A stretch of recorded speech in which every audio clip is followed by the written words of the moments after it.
What's up, guys? Welcome back to Keto Rewind. I'm Jess, and here's a great recipe video.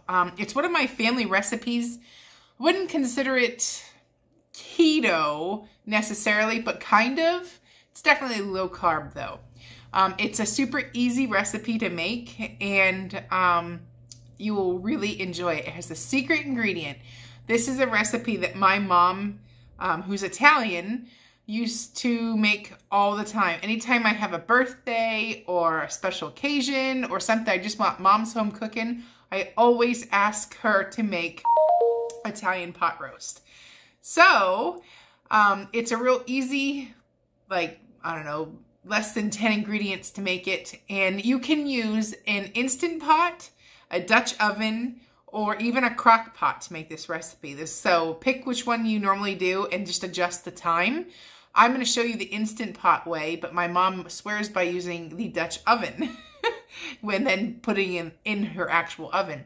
So I also want to point out, when I eat this, I know it's tomatoes, and tomatoes have a little bit higher carb, but I don't like, the sauce is just there to flavor it. I don't like scoop a bowl full of the sauce and the meat. So I pretty much just pull the meat out and it's been flavored with the sauce. So the macros are computed as if you eat everything. But depending on how much of the sauce you actually eat will depend on how many carbs you end up ingesting. So, but point being, this is a great savory recipe for, like, you know, fall, winter, you know, those types of months where you want something wholesome that's pretty clean and good if you can tolerate tomatoes. So, but yeah, and I also wanted to say my week 39 keto transformation video, YouTube has a new rule where if you include kids, they turn off the comments.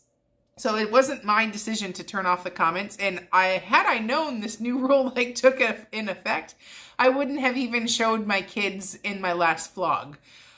Because I like to keep my comments on. I don't like to turn comments off. I want, you know, I like that interaction. So I want to say it's not me, it was YouTube. And if you have a comment to that video, you either can reach out on Facebook, comment here or whatnot, and we can talk about it here. So obviously going forward, I'm not going to be including my kids on my YouTube channel because that's silly that you can't have comments. But now I know. So anyways, let's go ahead and make this delicious Italian pot roast. So you're going to need about 4 cans of the super small tomato paste, or roughly 24 ounces. So you could use like 2 pounds. I'm sorry, 2 of the larger ones or 4 of the smaller ones. And we roughly need 24 ounces of tomato paste. I get mine at Kirkland. It's delicious.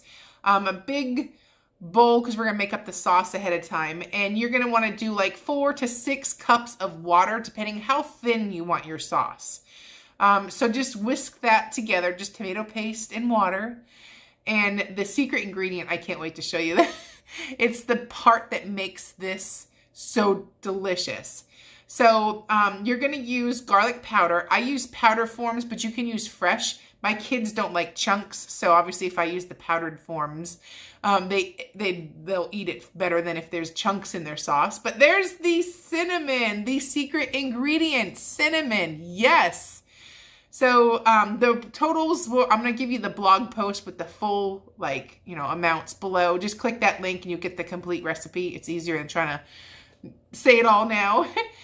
But the main thing is you're going to want 4 tablespoons of cinnamon. And it smells so good. I promise you, trust me on this, it's delicious.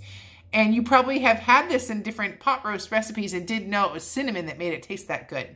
So anyways, whisk it all together, and then you're going to take avocado oil, and using the sautee mode on your Instant Pot, you're going to braise your meat. So basically that means you're going to like cook the outside, give a little char, a little crust on the outside.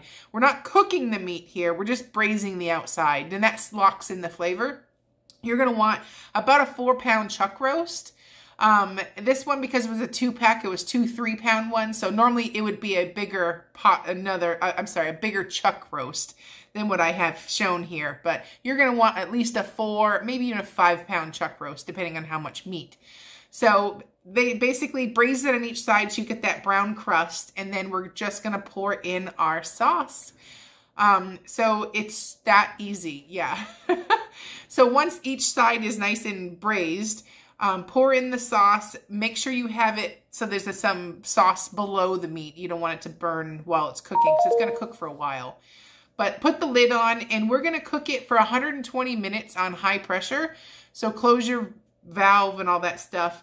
120 minutes, and then we're going to check it, because each chuck roast is unique, and we're going to be able to tell how much more it needs. So in this particular case, I needed to do the 120, I checked it, and then I needed to do additional 45 more minutes. So for a total of 165 minutes, or like 3 hours.